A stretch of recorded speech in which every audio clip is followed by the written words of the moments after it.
ਸਰਵਸ਼ਕਤੀਮਾਨ ਪਰਮੇਸ਼ਰ ਦਾ ਸਾਰੀ ਕਿਰਪਾ ਤੇ ਦਇਆ ਲਈ ਅਸੀਂ ਉਹਦਾ ਧੰਨਵਾਦ ਕਰਦੇ ਹਾਂ ਜੋ ਨੇ ਅੱਜ ਤੱਕ ਸਾਨੂੰ ਸੰਭਾਲਿਆ ਆ।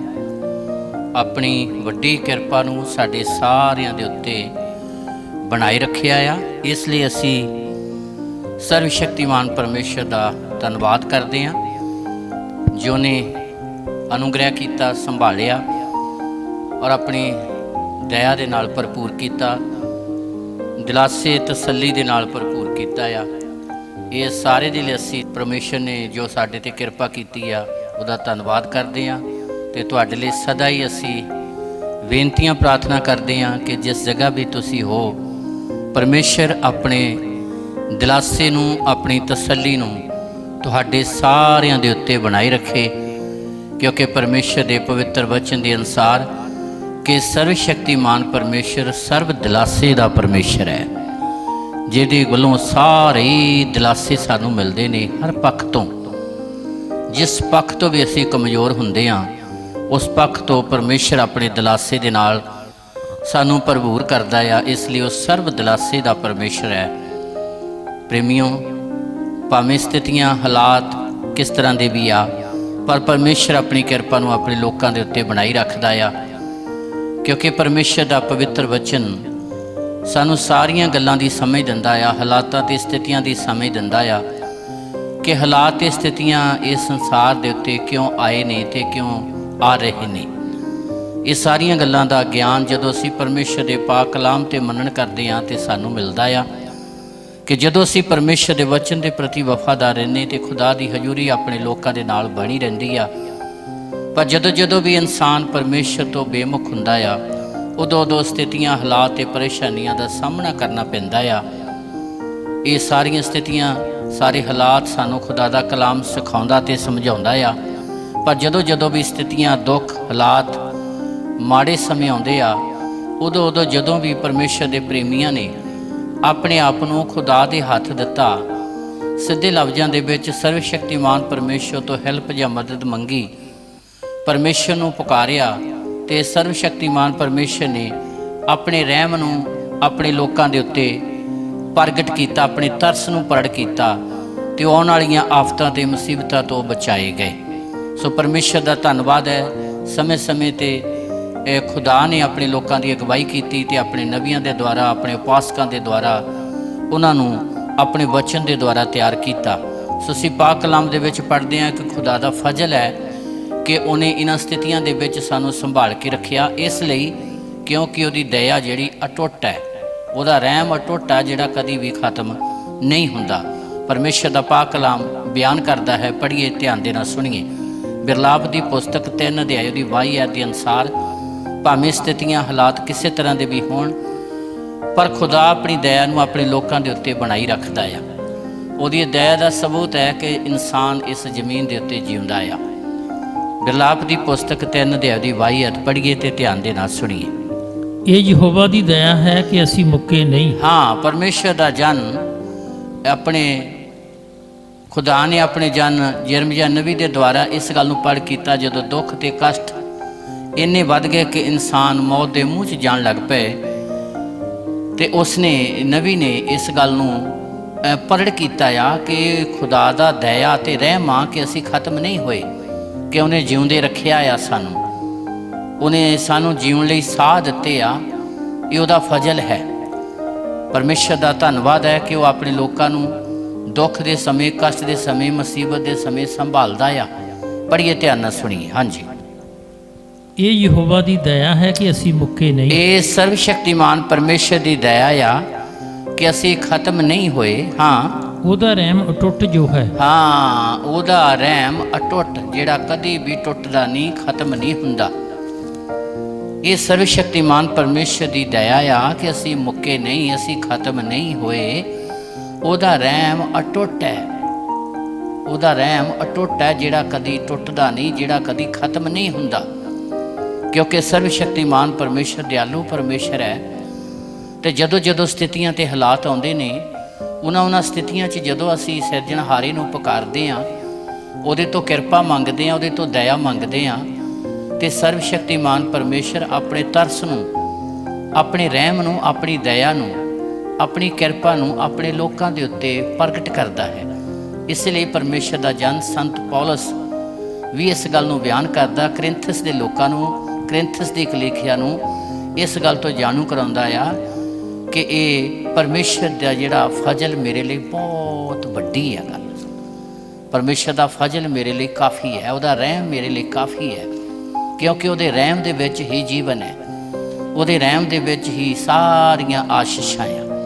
ਇਸ ਲਈ ਜਦੋਂ ਸਥਿਤੀਆਂ ਅਤੇ ਹਾਲਾਤ ਨੇ, ਉਹਨਾਂ ਸਥਿਤੀਆਂ ਅਤੇ ਹਾਲਾਤਾਂ ਦੇ ਵਿੱਚ ਸਾਡੇ ਲਈ ਜ਼ਰੂਰੀ ਆ ਕਿ ਅਸੀਂ ਖੁਦਾ ਦੇ ਕੋਲੋਂ ਰਹਿਮ ਮੰਗੀਏ, ਤਰਸ ਮੰਗੀਏ, ਕਿਰਪਾ ਮੰਗੀਏ, ਦਇਆ ਮੰਗੀਏ, ਅਨੁਗ੍ਰਹਿ ਮੰਗੀਏ, ਫਜ਼ਲ ਮੰਗੀਏ ਕਿ ਉਹ ਆਪਣੇ ਫਜ਼ਲ ਨੂੰ ਸਾਡੇ ਉੱਤੇ ਬਣਾਏ ਰੱਖੇ।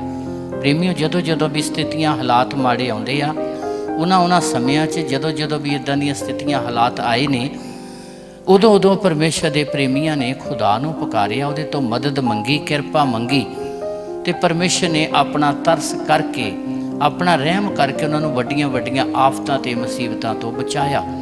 ਜਿਵੇਂ ਅਸੀਂ ਪਾਕ ਕਲਾਮ ਦੇ ਵਿੱਚ ਪੜ੍ਹਦੇ ਹਾਂ, ਜਦੋਂ ਅਸੀਂ ਖੁਦਾ ਦੇ ਕੋਲੋਂ ਮੰਗਦੇ ਹਾਂ ਅਤੇ ਪਰਮੇਸ਼ਰ ਆਪਣਾ ਤਰਸ ਅਤੇ ਆਪਣਾ ਰਹਿਮ ਸਾਡੇ ਉੱਤੇ ਪ੍ਰਗਟ ਕਰਦਾ ਹੈ।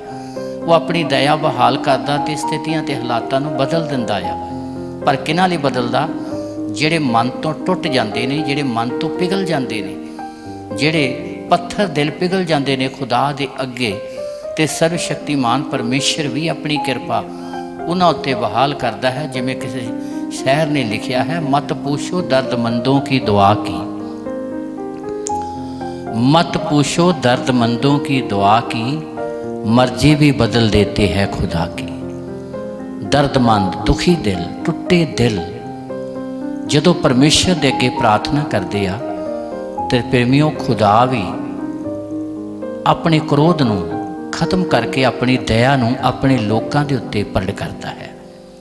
ਸੇਮ ਉਸੇ ਤਰ੍ਹਾਂ ਹੀ ਜਿਸ ਤਰ੍ਹਾਂ ਨੀਨਵਾ ਦੇ ਲੋਕ ਜਦੋਂ ਸਾਰੇ ਬੁਰੇ ਸਨ ਅਤੇ ਪਰਮੇਸ਼ਰ ਨੇ ਕਿਹਾ ਕਿ ਮੈਂ ਨੀਨਵਾ ਨੂੰ 40 ਦਿਨਾਂ 'ਚ ਖਤਮ ਕਰ ਦਿਆਂਗਾ, ਪਰ ਜਦੋਂ ਰਾਜੇ ਤੋਂ ਲੈ ਕੇ ਆਮ ਇਨਸਾਨ ਤੱਕ, ਇਨਸਾਨ ਨੂੰ ਤੋਂ ਵੀ ਇਲਾਵਾ ਡੰਗਰਾਂ ਨੇ ਵੀ ਵਰਤ ਰੱਖ ਲਿਆ, ਡੰਗਰਾਂ ਨੂੰ ਵੀ ਚਾਰਾ ਨਹੀਂ ਦਿੱਤਾ ਗਿਆ। ਪਾਤਸ਼ਾਹ ਆਪਣੇ ਸਿੰਘਾਸਣ ਤੋਂ ਉੱਠਿਆ, ਤੱਪੜ ਪਾ ਲਏ, ਸੁਆਹ ਦੇ ਵਿੱਚ ਬੈਠ ਗਿਆ।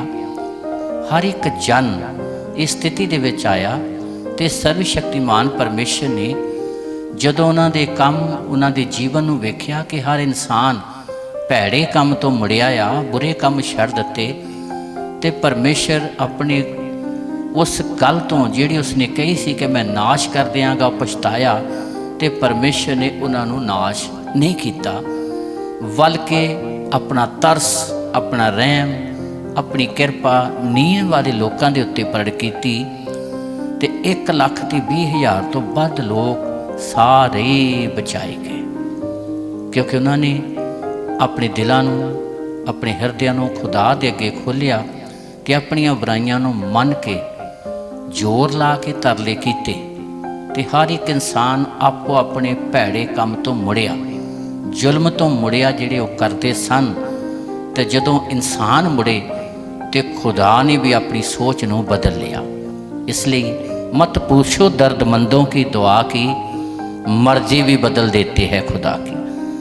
खुदा अपनी सोच ਨੂੰ ਬਦਲ ਲੈਂਦਾ ਜਦੋਂ ਅਸੀਂ ਆਪਣੀ ਸੋਚ ਬਦਲ ਲੈਂਦੇ ਹਾਂ, ਜਦੋਂ ਅਸੀਂ ਆਪਣੇ ਰਸਤੇ ਨੂੰ ਚੇਂਜ ਕਰ ਲੈਂਦੇ ਹਾਂ, ਕਠੋਰਤਾਈ, ਬੁਰਾਈ ਦਾ ਰਸਤਾ ਤਿਆਗ ਦਿੰਦੇ ਹਾਂ ਅਤੇ ਪਰਮੇਸ਼ਰ ਦੀ ਧਾਰਮਿਕਤਾ ਨੂੰ ਗ੍ਰਹਿਣ ਕਰਦੇ ਹਾਂ, ਅਤੇ ਸਰਵ ਸ਼ਕਤੀਮਾਨ ਪਰਮੇਸ਼ਰ ਵੀ ਆਪਣੇ ਕ੍ਰੋਧ ਨੂੰ ਖਤਮ ਕਰ ਦਿੰਦਾ ਅਤੇ ਆਪਣੇ ਰਹਿਮ, ਆਪਣੇ ਪ੍ਰੇਮ ਅਤੇ ਆਪਣੀ ਦਇਆ ਨੂੰ ਆਪਣੇ ਲੋਕਾਂ ਦੇ ਉੱਤੇ ਪ੍ਰਗਟ ਕਰਦਾ ਹੈ। ਇਸ ਲਈ ਪਰਮੇਸ਼ਰ ਦਾ ਜਨ ਬਿਆਨ ਕਰਦਾ ਆ ਕਿ ਪਰਮੇਸ਼ਰ ਦਾ ਇਹ ਰਹਿਮ ਅਟੁੱਟ ਹੈ ਕਿ ਅਸੀਂ ਮੁੱਕੇ ਨਹੀਂ, ਖਤਮ ਨਹੀਂ ਹੋਏ, ਕਿਉਂਕਿ ਉਹਦੀ ਦਇਆ ਸਦਾ ਦੀ ਹੈ। ਇਸ ਲਈ ਦਾਊਦ ਇਸ ਗੱਲ ਨੂੰ ਬਿਆਨ ਕਰਦਾ ਹੈ। 34 ਜ਼ਬੂਰ ਦੀ 18 ਦੇ ਵਿੱਚ ਲਿਖਿਆ, ਪੜ੍ਹੀਏ ਅਤੇ ਧਿਆਨ ਦੇ ਨਾਲ ਸੁਣੀਏ। ਯਹੋਵਾ ਟੁੱਟੇ ਦਿਲ ਵਾਲਿਆਂ ਦੇ ਨੇੜੇ ਹੈ। ਹਾਂ, ਸਰਵ ਸ਼ਕਤੀਮਾਨ ਪਰਮੇਸ਼ਰ ਜਿਨ੍ਹਾਂ ਦੇ ਦਿਲ ਟੁੱਟ ਜਾਂਦੇ ਨੇ, ਜਿਹੜੇ ਅੰਦਰੋਂ ਪਿਘਲਦੇ ਨੇ, ਜਿਹੜੇ ਮਨ ਤੋਂ ਪਛਤਾਪ ਕਰਦੇ ਨੇ, ਜਿਹੜੇ ਆਪਣੇ ਰਸਤਿਆਂ ਨੂੰ ਚੇਂਜ ਕਰ ਲੈਂਦੇ ਨੇ, ਜਿਹੜੇ ਆਪਣੀ ਸੋਚ ਨੂੰ ਚੇਂਜ ਕਰ ਲੈਂਦੇ ਨੇ, ਜਿਹੜੇ ਆਪਣੇ ਵਿਚਾਰਾਂ ਨੂੰ ਚੇਂਜ ਕਰ ਲੈਂਦੇ ਨੇ। ਪਰਮੇਸ਼ਰ ਆਪਣੀ ਕਿਰਪਾ ਉਹਨਾਂ 'ਤੇ ਬਹਾਲ ਕਰਦਾ, ਉਹਨਾਂ ਦੇ ਨਜ਼ਦੀਕ ਹੈ।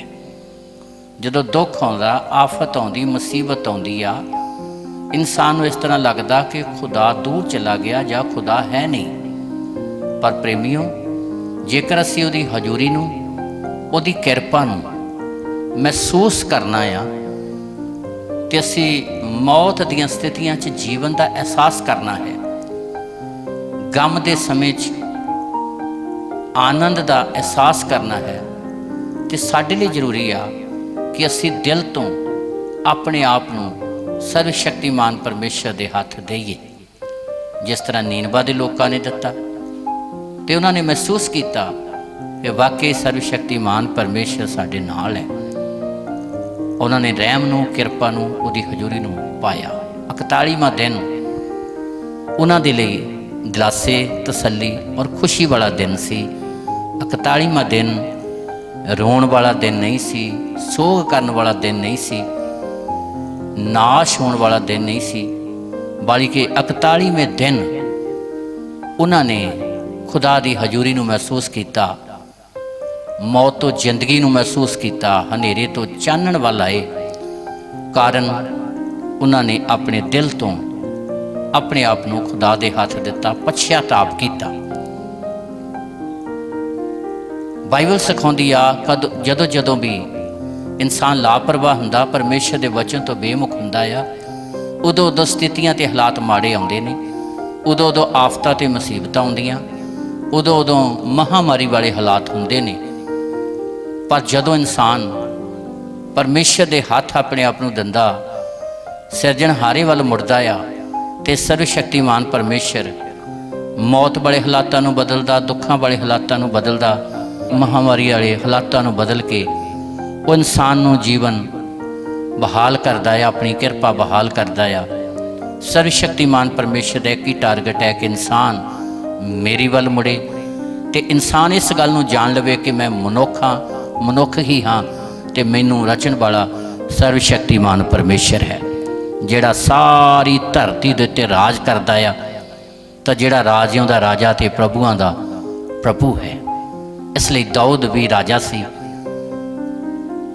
ਪਰ ਉਹ ਆਪਣੇ ਅਨੁਭਵ ਤੇ ਤਜਰਬੇ 'ਚ ਇਸ ਗੱਲ ਨੂੰ ਬਿਆਨ ਕਰਦਾ ਹੈ। ਪੜ੍ਹੀਏ, ਧਿਆਨ ਨਾਲ ਸੁਣੀਏ। 34 ਜ਼ਬੂਰ ਉਹਦੀ 18 ਯਹੋਵਾ ਟੁੱਟੇ ਦਿਲ ਵਾਲਿਆਂ ਦੇ ਨੇੜੇ ਹੈ। ਸਰਵ ਸ਼ਕਤੀਮਾਨ ਪਰਮੇਸ਼ਰ ਟੁੱਟੇ ਦਿਲ ਵਾਲਿਆਂ ਦੇ ਨੇੜੇ ਹੈ, ਜਿਨ੍ਹਾਂ ਦੇ ਦਿਲ ਟੁੱਟ ਜਾਂਦੇ ਨੇ, ਜਿਹੜੇ ਪਛਤਾਪ ਦੀ ਭਾਵਨਾ 'ਚ ਆ ਜਾਂਦੇ ਨੇ, ਜਿਹੜੇ ਆਪਣੇ ਆਪ ਨੂੰ ਪਰਮੇਸ਼ਰ ਦੇ ਹੱਥ ਦਿੰਦੇ ਨੇ। ਸੇਮ ਉਸੇ ਤਰ੍ਹਾਂ ਹੀ ਜਿਹੜੇ ਇਹ ਮਹਿਸੂਸ ਕਰਦੇ ਨੇ, ਜਿਵੇਂ 38 ਸਾਲ ਦਾ ਅਧਰੰਗੀ ਪ੍ਰਭੂ ਨੇ ਕੋਲ ਆ ਕੇ ਉਹਨੂੰ ਪੁੱਛਿਆ, ਤੂੰ ਚੰਗਾ ਹੋਣਾ ਚਾਹੁੰਦਾ? ਪਰ ਉਸਨੇ ਆਖਿਆ, ਕਹਿੰਦਾ ਪ੍ਰਭੂ ਜੀ ਮੇਰਾ ਕੋਈ ਵੀ ਨਹੀਂਗਾ। ਦਿਲ ਉਦੋਂ ਹੀ ਟੁੱਟਦਾ ਜਦੋਂ ਇਨਸਾਨ ਦੀ 4 ਸਫੇਰੇ ਤੋਂ ਆਸ਼ਾ ਟੁੱਟ ਜਾਂਦੀ ਹੈ। ਤੇ ਜਦੋਂ 4 ਸਫੇਰੇ ਤੋਂ ਆਸ਼ਾ ਟੁੱਟਦੀ ਹੈ, ਸੱਜੇ ਖੱਬੇ ਤੋਂ ਆਸ਼ਾ ਟੁੱਟਦੀ ਆ, ਤੇ ਉਹਦੇ ਇਨਸਾਨ ਜਦੋਂ ਪਰਮੇਸ਼ਰ ਤੇ ਭਰੋਸਾ ਕਰਦਾ ਆ, ਸਿਰਜਣਹਾਰੇ ਦੀ ਵੱਲ ਮਨ ਤੋਂ ਮੁੜਦਾ ਆ, ਤੇ ਸਰਵ ਸ਼ਕਤੀਮਾਨ ਪਰਮੇਸ਼ਰ 100% ਆਪਣੀ ਕਿਰਪਾ ਫਿਰ ਆਪਣੇ ਲੋਕਾਂ ਦੇ ਉੱਤੇ ਬਹਾਲ ਕਰਦਾ ਹੈ। ਇਹੀ ਕਾਰਨ ਹੈ 38 ਸਾਲ ਦੇ ਅਧਰੰਗੀ ਨੇ ਜਦੋਂ ਕਿਹਾ, ਕਹਿੰਦਾ ਮੇਰਾ ਕੋਈ ਨਹੀਂ, ਤਾਂ ਪ੍ਰੇਮੀਓ ਫਿਰ ਉਹਨੂੰ ਪਾਣੀ 'ਚ ਨਹੀਂ ਉਤਰਨਾ ਪਿਆ, ਪ੍ਰਭੂ ਯਿਸੂ ਮਸੀਹ ਨੇ ਉਹਨੂੰ ਉੱਥੇ ਹੀ ਚੰਗਾ ਕਰ ਦਿੱਤਾ। ਇਸੇ ਤਰ੍ਹਾਂ ਜਦੋਂ ਅਸੀਂ ਪਰਮੇਸ਼ਰ ਦੀ ਵੱਲ ਮੁੜਦੇ ਹਾਂ ਦਿਲੋਂ, ਤੇ ਸਰਵ ਸ਼ਕਤੀਮਾਨ ਪਰਮੇਸ਼ਰ ਉਹਨਾਂ ਆਫਤਾਂ, ਮੁਸੀਬਤਾਂ ਤੋਂ, ਸਮੱਸਿਆ ਤੋਂ ਸਾਨੂੰ ਆਜ਼ਾਦੀ ਤੇ ਛੁਟਕਾਰਾ ਦਿੰਦਾ ਆ। ਇਸ ਲਈ ਲਿਖਿਆ, ਪਰਮੇਸ਼ਰ ਟੁੱਟੇ ਦਿਲ ਵਾਲਿਆਂ ਦੇ ਨੇੜੇ ਆ। ਹਾਂਜੀ, ਅਤੇ ਕੁਚਲਿਆਂ ਆਤਮਾ ਵਾਲਿਆਂ ਨੂੰ ਬਚਾਉਂਦਾ ਹੈ। ਹਾਂ, ਕੁਚਲੇ ਆਤਮਾ ਨੂੰ ਬਚਾਉਂਦਾ ਆ, ਜਿਨ੍ਹਾਂ ਦਾ 4 ਸਫੇਰੇ ਤੋਂ ਦੁੱਖ ਮੁਸੀਬਤਾਂ ਦੇ ਨਾਲ ਕੁਚਲੇ ਜਾਂਦੇ ਨੇ। ਕੋਈ ਆਸ ਦੀ ਕਿਰਨੀ 4 ਸਫੇਰਿਓਂ ਨਿਰਾਸ਼ਾ ਹੀ ਨਿਰਾਸ਼ਾ, ਨਿਰਾਸ਼ਾ ਹੀ ਨਿਰਾਸ਼ਾ ਮਿਲਦੀ ਆ। ਸਰਵ ਸ਼ਕਤੀਮਾਨ ਪਰਮੇਸ਼ਰ ਉਹਨਾਂ ਨੂੰ ਬਚਾਉਂਦਾ ਆ, ਕਿਉਂਕਿ ਜਦੋਂ 4 ਸਫੇਰੇ ਤੋਂ ਧਿਆਨ ਹਟ ਜਾਂਦਾ, ਆਸ਼ਾ ਟੁੱਟ ਜਾਂਦੀ ਹੈ, ਤਾਂ ਫਿਰ ਇਨਸਾਨ ਸਿਰਜਣਹਾਰੇ ਵੱਲ ਤੱਕਦਾ ਆ, ਤੇ ਸਰਵ ਸ਼ਕਤੀਮਾਨ ਪਰਮੇਸ਼ਰ ਫਿਰ ਆਪਣੀ ਕਿਰਪਾ ਆਪਣੇ ਲੋਕਾਂ ਦੇ ਉੱਤੇ ਬਹਾਲ ਕਰਦਾ ਆ। ਇਸ ਲਈ ਇਹਨਾਂ ਸਥਿਤੀਆਂ ਦੇ ਵਿੱਚ ਜਦੋਂ ਮੌਤ ਵਾਲੇ ਹਾਲਾਤ, ਦੁੱਖਾਂ ਵਾਲੇ ਹਾਲਾਤ, ਕਸ਼ਟਾਂ ਵਾਲੇ ਹਾਲਾਤ, ਨਿਰਾਸ਼ਾ ਵਾਲੇ ਹਾਲਾਤ, ਤੇ ਇਹਨਾਂ ਸਥਿਤੀਆਂ 'ਚ ਅਸੀਂ ਸਿਰਜਣਹਾਰੇ ਨੂੰ ਪੁਕਾਰੀਏ, ਜਿਹੜਾ ਆਪਣੀ ਰਹਿਮਤ ਦੇ ਨਾਲ ਸਾਨੂੰ ਬਚਾਊਗਾ ਨਹੀਂ, ਬਲਕਿ ਸਾਨੂੰ ਬਹੁਤ ਸਾਰਿਆਂ ਦੇ ਲਈ ਬਰਕਤ ਦਾ ਕਾਰਨ ਵੀ ਬਣਾਵੇਗਾ। ਇਸ ਲਈ ਇੱਕ ਹੋਰ ਜ਼ਬੂਰ ਦੇ ਵਿੱਚ ਦਾਊਦ ਇਸ ਗੱਲ ਨੂੰ ਬਿਆਨ ਕਰਦਾ। 145 ਜ਼ਬੂਰ ਉਹਦੀ 18 ਤੇ 19 ਐਤ ਪੜ੍ਹੀਏ ਤੇ ਧਿਆਨ ਦੇ ਨਾਲ ਸੁਣੀਏ। ਯਹੋਵਾ ਉਹਨਾਂ ਸਭਨਾਂ ਦੇ ਨੇੜੇ ਹੈ। ਲਓ ਜੀ, ਧਿਆਨ ਦੇ ਨਾਲ ਸੁਣੀਏ। ਅਸੀਂ ਸੁਣਿਆ ਕਿ ਪਰਮੇਸ਼ਰ ਟੁੱਟੇ ਦਿਲ ਵਾਲਿਆਂ ਦੇ ਨੇੜੇ ਹੈ, ਜਿਹੜੇ ਦਿਲ ਤੋਂ ਪਛਤਾਪ ਕਰਦੇ ਨੇ, ਨੀਨਵਾ ਦੇ ਲੋਕਾਂ ਦੀ ਤਰ੍ਹਾਂ, ਜਿਹੜੇ ਆਪਣੇ ਆਪ ਨੂੰ ਸਰਵਸ਼ਕਤੀਮਾਨ ਪਰਮੇਸ਼ਰ ਦੇ ਹੱਥ ਦਿੰਦੇ ਨੇ, ਜਿਹੜੇ ਉਹਨੂੰ ਆਪਣੀ ਓਟ ਤੇ ਆਸਰਾ ਬਣਾਉਂਦੇ ਆ। ਮੌਤ ਹਰ ਤਰ੍ਹਾਂ ਦੀਆਂ ਸਥਿਤੀਆਂ ਦੇ ਵਿੱਚ ਤੇ ਸਰਵਸ਼ਕਤੀਮਾਨ ਪਰਮੇਸ਼ਰ ਆਪਣੀ ਕਿਰਪਾ ਉਹਨਾਂ ਤੇ ਬਹਾਲ ਕਰਦਾ ਹੈ। 145 ਜ਼ਬੂਰ ਦੀ 18 ਤੇ 19 ਐਤ ਪੜ੍ਹੀਏ ਤੇ ਧਿਆਨ ਨਾਲ ਸੁਣੀਏ। ਹਾਂਜੀ। ਯਹੋਵਾ ਉਹਨਾਂ ਸਭਨਾਂ ਦੇ ਨੇੜੇ ਹੈ, ਸਰਵਸ਼ਕਤੀਮਾਨ ਪਰਮੇਸ਼ਰ ਉਹਨਾਂ ਸਭਨਾਂ ਦੇ ਨੇੜੇ ਹੈ, ਜਿਹੜੇ ਉਹਨੂੰ ਪੁਕਾਰਦੇ ਹਨ। ਜਿਹੜੇ ਉਹਨੂੰ ਪੁਕਾਰਦੇ ਹਨ। ਹਾਂ, ਉਹਨਾਂ ਸਭਨਾਂ ਦੇ ਜਿਹੜੇ ਹਾਂ, ਉਹਨਾਂ ਸਭਨਾਂ ਦੇ ਜਿਹੜੇ ਸਚਾਈ ਨਾਲ ਪੁਕਾਰਦੇ ਹਨ। ਹਾਂ, ਉਹਨਾਂ ਸਭਨਾਂ ਦੇ ਨੇੜੇ ਆ, ਜਿਹੜੇ ਸਚਾਈ ਦੇ ਨਾਲ ਪੁਕਾਰਦੇ ਆ, ਟੁੱਟੇ ਦਿਲ ਦੇ ਨਾਲ ਪੁਕਾਰਦੇ ਆ, ਦਿਲ ਤੋਂ ਚਾਹਤ ਰੱਖ ਕੇ ਪੁਕਾਰਦੇ ਆ ਕਿ ਪਰਮੇਸ਼ਰ ਇਸ ਜ਼ਮੀਨ ਦੇ ਉੱਤੇ ਮੈਨੂੰ ਹੋਰ ਕੋਈ ਵੀ ਇਹਨਾਂ ਆਫਤਾਂ ਤੇ ਮੁਸੀਬਤਾਂ ਤੋਂ ਬਚਾ ਨਹੀਂ ਸਕਦਾ। ਜਿਹੜੇ 100% ਆਪਣਾ ਧਿਆਨ ਸੰਸਾਰ ਵੱਲੋਂ, ਮਨੁੱਖਾਂ ਦੇ ਵੱਲੋਂ, ਹਰ ਇੱਕ ਚੀਜ਼ ਵੱਲੋਂ ਹਟਾ ਕੇ ਸਰਵਸ਼ਕਤੀਮਾਨ ਪਰਮੇਸ਼ਰ ਤੇ 100% ਭਰੋਸਾ ਰੱਖਦੇ ਆ, ਜਿਸ ਨੂੰ ਕਿਹਾ ਗਿਆ ਤੂੰ ਆਪਣੇ ਪਰਮੇਸ਼ਰ ਨੂੰ ਪੂਰੇ ਦਿਲ ਦੇ ਨਾਲ, ਤੂੰ ਆਪਣੇ ਪਰਮੇਸ਼ਰ ਨੂੰ ਪੂਰੀ ਜਾਨ ਦੇ ਨਾਲ, ਤੂੰ ਆਪਣੇ ਪਰਮੇਸ਼ਰ ਨੂੰ ਪੂਰੀ ਸ਼ਕਤੀ ਦੇ ਨਾਲ, ਤੇ ਤੂੰ ਆਪਣੇ ਪਰਮੇਸ਼ਰ ਨੂੰ ਪੂਰੀ ਬੁੱਧ ਦੇ ਨਾਲ ਪਿਆਰ ਕਰ। ਕਿ ਤੇਰਾ ਧਿਆਨ 100% ਸਿਰਜਣਹਾਰੇ ਤੇ ਹੋਵੇ, ਤੇਰਾ ਭਰੋਸਾ ਉਹਦੇ ਉੱਤੇ ਹੋਵੇ। ਟੁੱਟੇ ਦਿਲ ਦਾ ਮਤਲਬ ਕਿ ਦਿਲ ਤੋਂ ਸਮਰਪਣ ਕਰਨਾ ਹੈ, ਨੀਨਵਾ ਦੇ ਲੋਕਾਂ ਦੀ ਤਰ੍ਹਾਂ। ਕਲਾਮ 'ਚ ਅਸੀਂ ਪੜ੍ਹਿਆ, ਜਦੋਂ ਅਸੀਂ ਯਨਾਹ ਨਬੀ ਦੀ ਪੁਸਤਕ ਪੜ੍ਹਦੇ ਹਾਂ, 3 ਅਧਿਆਏ ਉਹਦੀ 8, 9, 10 ਐਤ ਪੜ੍ਹਦੇ ਹਾਂ, ਉੱਥੇ ਲਿਖਿਆ ਕਿ ਹਰੇਕ ਇਨਸਾਨ ਜਦੋਂ ਆਪੋ ਆਪਣੇ ਭੈੜੇ ਜ਼ੁਲਮ ਤੋਂ ਮੂੰਹ ਮੋੜਿਆ, ਜ਼ੋਰ ਲਾ ਕੇ ਤਰਲੇ ਕੀਤੇ, ਜ਼ੋਰ ਲਾ ਕੇ ਤਰਲੇ ਕੀਤੇ ਕਿ ਖੁਦਾ ਤੂੰ ਹੀ ਸਾਨੂੰ ਬਚਾ ਸਕਦਾ ਆ, ਤੂੰ ਹੀ ਸਾਨੂੰ ਨਾਸ਼ ਹੋਣ ਤੋਂ ਬਚਾ ਸਕਦਾ ਆ। ਅੱਜ ਪ੍ਰੇਮੀਓ, ਇਹ ਵਾਇਰਸ ਤੋਂ, ਇਹ ਮਹਾਮਾਰੀ ਦੇ ਹਾਲਾਤਾਂ 'ਚ ਓਨਲੀ ਸਿਰਜਣਹਾਰਾ ਹੀ ਆਪਣੇ ਲੋਕਾਂ ਨੂੰ ਬਚਾ ਸਕਦਾ, ਜਿਹੜੇ ਉੱਤੇ ਭਰੋਸਾ ਰੱਖਦੇ ਨੇ। ਓਨਲੀ ਸਿਰਜਣਹਾਰਾ ਹੀ ਇਹ ਮੌਤ ਦੇ ਮੂੰਹ 'ਚੋਂ ਆਪਣੇ ਲੋਕਾਂ ਨੂੰ ਬਚਾ ਸਕਦਾ ਹੈ। ਇਸ ਲਈ ਇਹ ਜ਼ਮੀਨ ਦੇ ਉੱਤੇ ਕੋਈ ਇਨਸਾਨ ਕਿਸੇ ਤਰ੍ਹਾਂ ਦੀ ਕੋਈ ਹੋਰ ਸਹਾਇਤਾ ਜਿਹੜੀ ਆ ਸਾਨੂੰ ਇਹਨਾਂ ਆਫਤਾਂ ਤੇ ਮੁਸੀਬਤਾਂ ਤੋਂ ਬਚਾ ਨਹੀਂ ਸਕਦੀ, ਕਿਉਂਕਿ ਕਲਾਮ ਦੇ ਵਿੱਚ ਲਿਖਿਆ ਜਦੋਂ ਆਫਤ ਹੀ ਪਰਮੇਸ਼ਰ ਵੱਲੋਂ ਆਈ ਹੈ ਤੇ ਬਚਾਵੇਗਾ ਕੌਣ?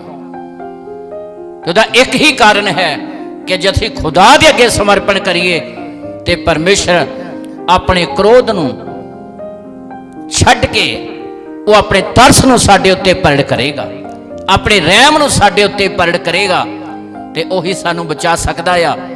ਜਿਵੇਂ 127 ਜ਼ਬੂਰ ਉਹਦੀ ਅਸੀਂ ਪਹਿਲੀ ਆਇਤ ਪੜ੍ਹਦੇ ਹਾਂ, ਦੂਸਰੀ ਲਾਈਨ 'ਚ ਲਿਖਿਆ, ਜੇ ਯਹੋਵਾ ਹੀ ਸ਼ਹਿਰ ਦੀ ਰਾਖੀ ਨਾ ਕਰੇ ਤੇ ਰਾਖਿਆਂ ਦਾ ਜਾਗਣਾ ਵਿਅਰਥ ਹੈ।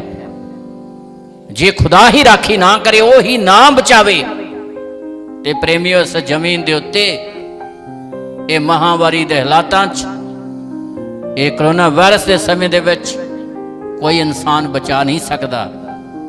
ਕਿਸੇ ਸੱਜੇ ਖੱਬੇ ਤੋਂ ਸਹਾਇਤਾ ਨਹੀਂ ਆ ਸਕਦੀ। ਓਨਲੀ ਸਿਰਜਣਹਾਰਾ ਹੀ ਆਪਣਾ ਰਹਿਮ ਤੇ ਆਪਣਾ ਤਰਸ ਕਰਕੇ ਉਹ ਮੌਤ ਨੂੰ ਜ਼ਿੰਦਗੀ 'ਚ ਬਦਲ ਸਕਦਾ ਹੈ ਤੇ ਉਸ ਵਾਇਰਸ ਦੇ ਅਸਰ ਨੂੰ ਖਤਮ ਕਰ ਸਕਦਾ, ਡੈਡ ਕਰ ਸਕਦਾ ਹੈ।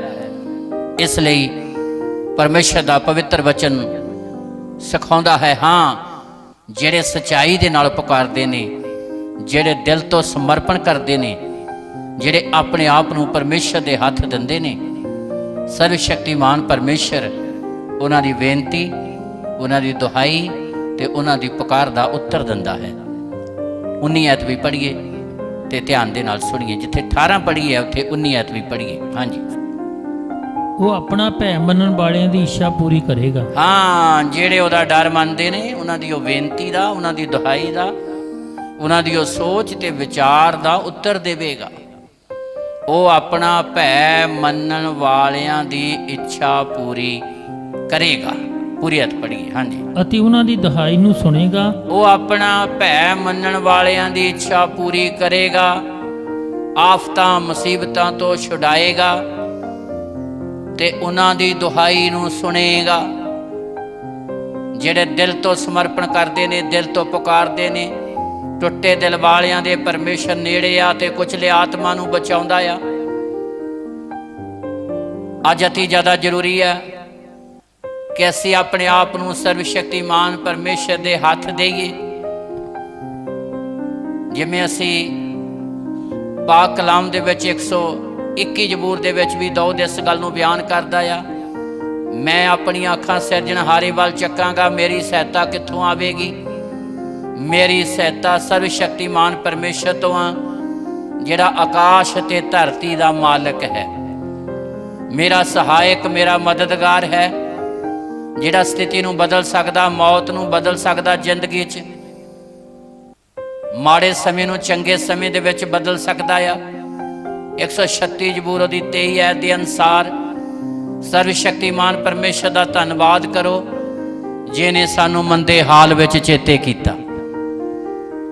ਸਿਰਜਣਹਾਰੇ ਦਾ ਧੰਨਵਾਦ ਕਰੋ, ਜਿਹਨੇ ਸਾਨੂੰ ਮੰਦੇ ਹਾਲ ਵਿੱਚ, ਮਾੜੇ ਹਾਲ 'ਚ ਚੇਤੇ ਕਰਕੇ ਉਹਨੇ ਸਾਡੇ ਹਾਲ ਨੂੰ ਬਦਲ ਦਿੱਤਾ, ਸਾਡੇ ਹਾਲਾਤ ਨੂੰ ਚੰਗਾ ਕੀਤਾ, ਮੌਤ ਨੂੰ ਜ਼ਿੰਦਗੀ ਦੇ ਵਿੱਚ ਬਦਲਿਆ, ਨਿਰਾਸ਼ਾ ਨੂੰ ਆਸ਼ਾ 'ਚ ਬਦਲਿਆ, ਦੁੱਖ ਨੂੰ ਸੁੱਖ ਦੇ ਵਿੱਚ ਬਦਲਿਆ।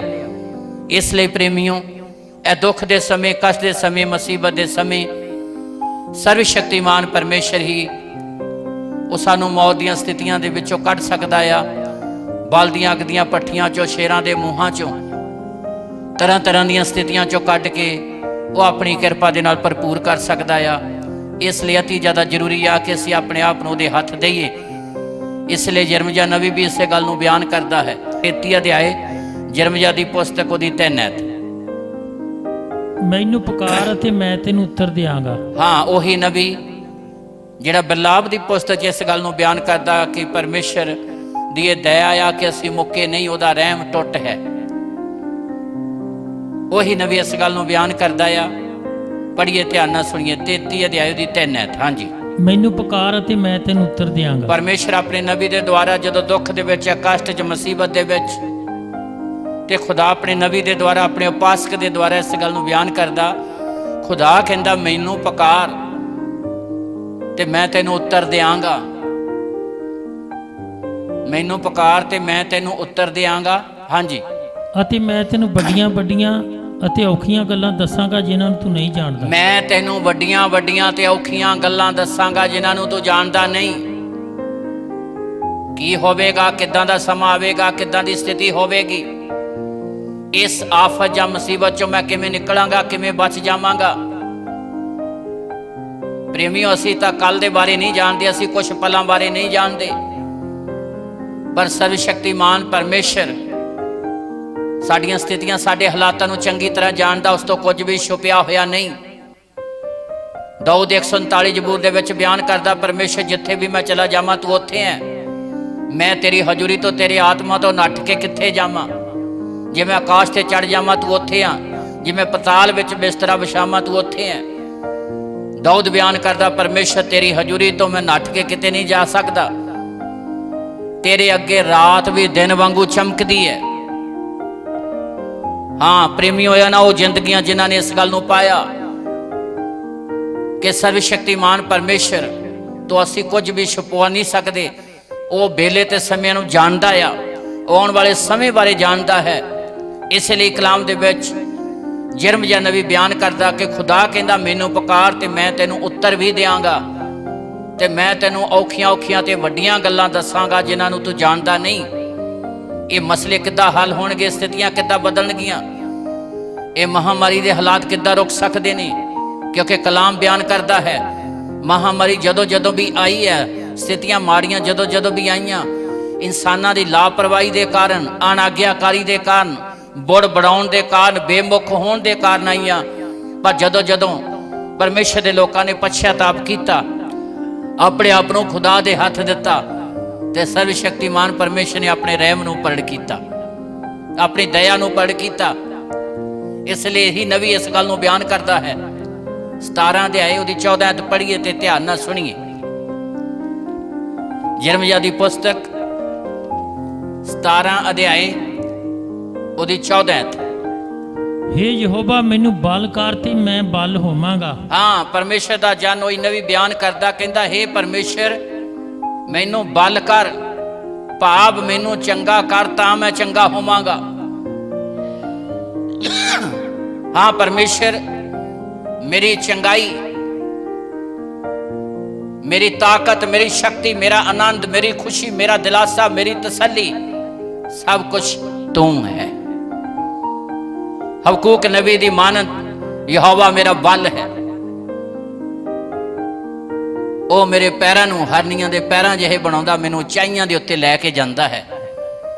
ਯਸ਼ਾਇਆ ਬਿਆਨ ਕਰਦਾ ਯਹੋਵਾ ਮੇਰਾ ਬਲ ਤੇ ਮੇਰਾ ਗੀਤ ਹੈ। मूसा बयान करदा या यहोवा सनातन चट्टान मेरा बल ते मेरा भजन है। यो जिंदगियां जिन्होंने इस गल नूं पाया,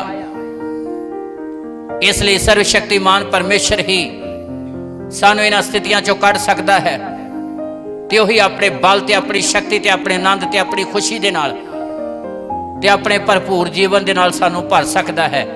इसलिए यिर्मयाह बयान करदा, पढ़िए ध्यान नाल सुनिए 17 अध्याय उसकी 14 आयत। हाँ जी। हे यहोवा मैनू बल कर ते मैं बल होवांगा। हे सर्वशक्तिमान परमेश्वर मैनू बल कर तां मैं बल होवांगा। मैनू ताकतवर बना, मैनू तगड़ा कर, मैनू चंगा कर तां मैं चंगा होवांगा। हाँ जी। मैनू बचा तां मैं बचांगा।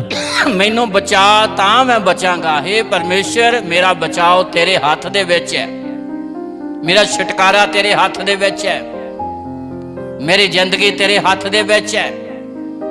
हे यहोवा मैनू बचा तां मैं बच जावांगा, क्योंकि तू ही मैनू बचा सकदा है। मेरा जीवन तेरे हाथ दे विच है। तू ही मैनू रचिया आ, तू ही मैनू माता दी कुख च पैदा किया, तू ही मैनू माता दी कुख चों चुनिया है। यो जन्म यिर्मयाह पहले अध्याय च बयान करदा कि खुदा ने मां दी कुख तो ही मैनू चुनिया सी। खुदा ने अपनी कृपा नूं बहाल किया, इसलिए बयान करदा मैनू बल कर ते मैं बल होवांगा, मैनू बचा सर्वशक्तिमान परमेश्वर तां मैं बच जावांगा। हाँ जी। क्यों जो तू मेरी उस्तत है, क्योंकि तू ही मेरी महिमा है, तू ही मेरी शान है, तू ही मेरी सजावट है, तू ही मेरी उस्तत है। जिवें मूसा आखदा यहोवा परमेश्वर मेरा भजन, या यहोवा सनातन चट्टान। हबकूक बयान करदा यहोवा तू ही मेरा बल है। इसलिए प्रेमियों यिर्मयाह नबी भी बयान करता है कि यहोवा तू ही मेरी उस्तत है, तू ही मेरी शान है, तू ही मेरा आनंद है, तू ही मेरी खुशी है, तू ही मेरा जीवन है, तू ही मेरा सब कुछ है। यो जिंदगियां जिन्होंने अपने जीवन दे विच खुदा दी कृपा नूं महसूस किया और पाया, जिन्होंने इस गल नूं जान लिया कि सर्वशक्तिमान परमेश्वर ही सानू इन्हां स्थितियां चों कढ सकदा ते हालातां नूं बदल सकदा है। इसलिए मेरे भाई भैणों सर्वशक्तिमान परमेश्वर का पवित्र वचन सिखाउंदा जिहड़ियां भी स्थितियां जिहड़े भी हालात आउंदे ने इंसान दीयां लापरवाहियां दे कारण आउंदे ने, पर जदों इंसान सर्वशक्तिमान परमेश्वर दी वल मुड़दा ते सर्वशक्तिमान परमेश्वर अपनी कृपा उन्हां लोकां दे उत्ते बहाल करदा ते उन्हां स्थितियां नूं बदल दिंदा है, उन्हां हालातां नूं बदल दिंदा है। ध्यान देंगे खुदा के कलाम के उत्ते। माड़ियां स्थितियां, माड़े हालात, महामारी वाले हालात कदों आउंदे ने ते कदों हालात बदल सकते आ, बदल जाते ने। खुदा का कलाम बयान करता है।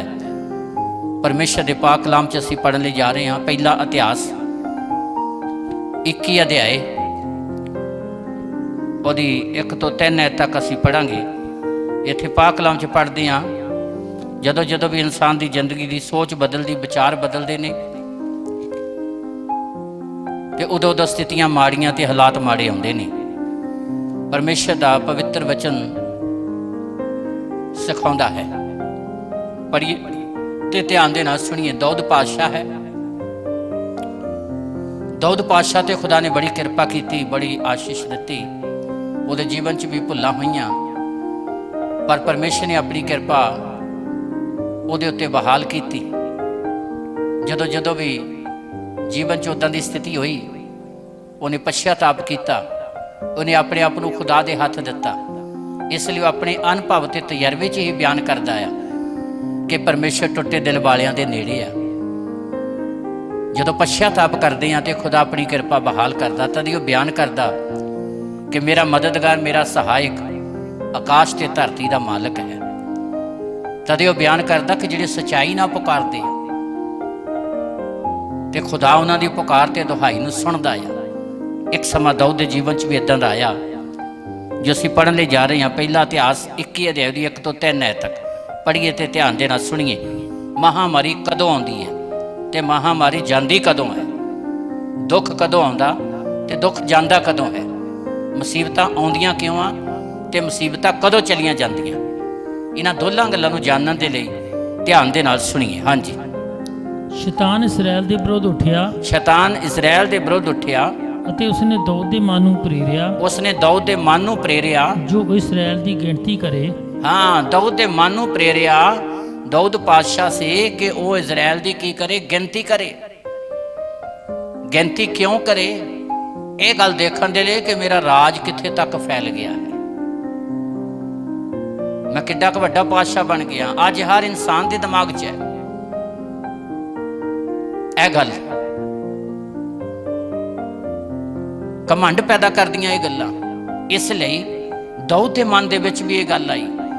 ਪੂਰੇ ਵਰਲਡ ਵੱਲ ਨਿਗਾਹ ਮਾਰ ਕੇ ਵੇਖੀਏ, ਹਰ ਇੱਕ ਇਨਸਾਨ, ਹਰ ਇੱਕ ਰਾਜ, ਹਰ ਇੱਕ ਦੇਸ਼ ਇਹ ਚਾਹੁੰਦਾ ਮੇਰਾ ਦਬਦਬਾ ਹੋਵੇ ਸੰਸਾਰ ਤੇ। ਹਰ ਇੱਕ ਪਾਤਸ਼ਾਹ ਰਾਜਾ ਚਾਹੁੰਦਾ ਕਿ ਮੇਰੀ ਬੱਲੇ ਬੱਲੇ ਹੋਵੇ।